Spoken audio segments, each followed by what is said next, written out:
কি পড়বেন তাই ভাবছেন তো? চলবে না, ফিকশন পড়ে পড়ে ক্লান্ত। তাহলে তাহলে একটু অন্য ধরনের হয়ে যাক। এর আজকে নন ফিকশন নিয়ে সমৃদ্ধ দত্তর লেখা উই দ্য পিপল। যারা পড়েছেন তারা তো অবশ্যই জানেন বইটির বিষয়বস্তু কী, আর যারা পড়েননি তাদের বলবো অবশ্যই পড়ে ফেলুন। হ্যাঁ, সমৃদ্ধ দত্তর লেখা উই দ্য পিপল, যা দেশ থেকে প্রকাশিত হয়েছে এবং যার মূল্য কিন্তু খুব একটা বেশি নয়, 250 টাকা। যারা ছাড়বেলায় কিনেছেন বা কিনতে পেরেছেন তারা অনেক কমেই পেয়ে গেছেন। আচ্ছা, শুরু করব কিভাবে? শুরু করব একেবারে প্রথম পাতা থেকে, যা শুরু হয়েছে পর্যটনের ডায়েরি বলে।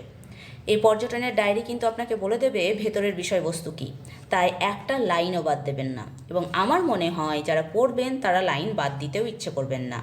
অনেক কিছু পয়েন্ট করার মতো আছে, এবং আমি যদিও বইয়ে দাগ দেওয়ার বিরোধী, তবুও এখানে বইয়ে দাগ দিয়ে ফেলেছি। তাই বুঝতে পারছেন ভেতরের বিষয়বস্তু কিন্তু আপনাকে অন্য জগতে নিয়ে যাবে। হ্যাঁ, এই শহরে বা মহানগরে বসে আমরা যে ভারতকে দেখি সেই ভারতকে আমরা পাবো না। এখানে পাবো অন্য এক ভারতকে, যে ভারত আমরা কল্পনাই হয়তো করি না, বা কল্পনা করলেও হয়তো বাস্তবে আছে বলে মানতেই চায় না। তাই সমৃদ্ধ দত্তর উই দ্য পিপল পড়ুন আর জানুন অন্য এক ভারতকে। ধন্যবাদ।